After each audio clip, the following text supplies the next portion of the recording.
Why are we here? I don't mean in the philosophical sense. I already know why I'm here. That's to clean up after my kids. But why did the fellowship staff organize this event? Why did we speakers stay up late making 20 slides, not 19, not 21? Why did you show up here when you could be out cleaning up after someone's kids? Okay, nothing motivates recovering grad students like free food. But we're really here because we value communication. To understand the world, to solve problems, telling and listening to stories is critical within a scientific discipline, across disciplines, and particularly beyond the scientific community.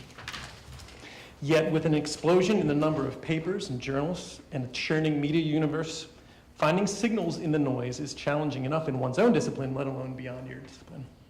Let Science Magazine help.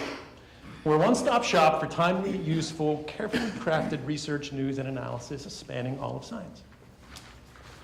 I think of my job editing policy form as giving readers a mixtape from a cool friend with eclectic tastes.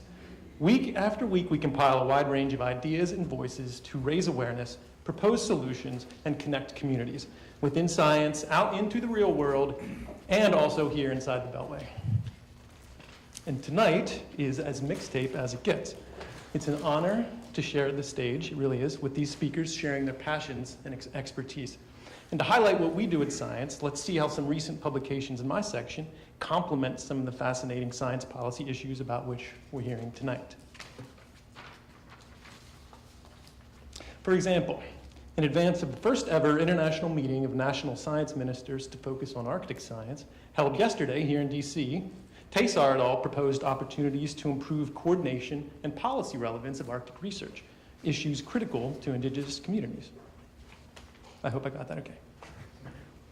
In advance of last week's meeting of heads of state at the UN General Assembly to discuss antimicrobial resistance, Laxminarayan et al. Proposed antimicrobial consumption targets, funding models, and governance priorities to inform and inspire effective next steps.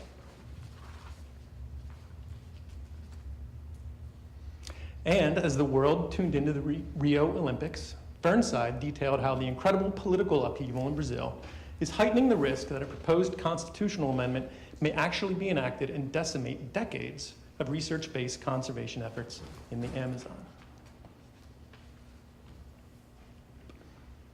So how do we do this? First and foremost, it's because of you. Our primary mission is to stay on top of who is doing good work and what issues are unfolding around the world, and to build relationships, to convince good people to work with us, to improve and promote their work, to polish and tell their stories. The research and policy communities are also invaluable in ensuring high quality by helping evaluate the roughly 600 policy form proposals I receive each year and to improve the roughly 8% I'm able to publish. The variety and quality you see every week in science is a team effort, a reflection of what the community, you all, deem interesting and important. Another key to our approach, and something that is a central emphasis of the fellowship program and AAAS more broadly, is to find ways to translate complex topics and craft stories in order to engage non-experts and make clear the relevance and impact for policy. So editors are partners, we're hidden co-authors. We kill buzzwords, we overhaul arguments, we press for details, not platitudes, so that no matter how many times I have to read, policymakers should simply read my research, do what it says, and fund more research, you don't have to read it in Science Magazine. Thanks. But we don't just sit around all day wrestling text. We're active members of the scientific community. I go to conferences and briefings. I read and write about the literature. We visit labs. We call policy wonks to find out what the story is and what the story should be. Ideas and words are essential, but we also prioritize the value of design and data visualization to enhance understanding. With an art team that makes the work look fantastic, like several images I'm sharing here tonight, including this piece by Guzman et al. About the geography of entrepreneurship. When all the pieces fall into place, we can help authors reach an audience far beyond science. NPR and The Atlantic discussed Merrigan et al., who wrote about congressional opposition to using sustainability rationales in addition to health when the Departments of Ag and Health and Human Services issued dietary guidelines. And they punted. Or when the Wall Street Journal editorial page took issue with Rosenberg et al., who critiqued efforts in Congress to undermine the role of science in the federal regulatory process. We focus not just on how science can inform policy, but also how policy and politics can impact science. In addition to media coverage, we can help authors make inroads with policymakers.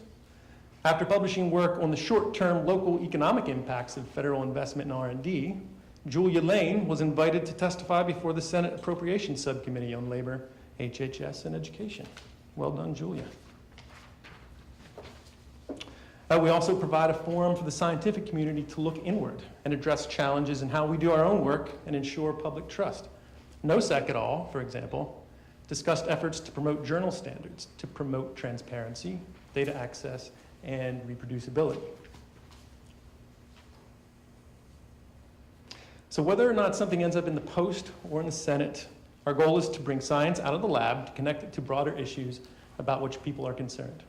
For example, Udall et al. Questioned the persistence of race-based categorization in some human genetic research and encouraged the national academies to take up the issue.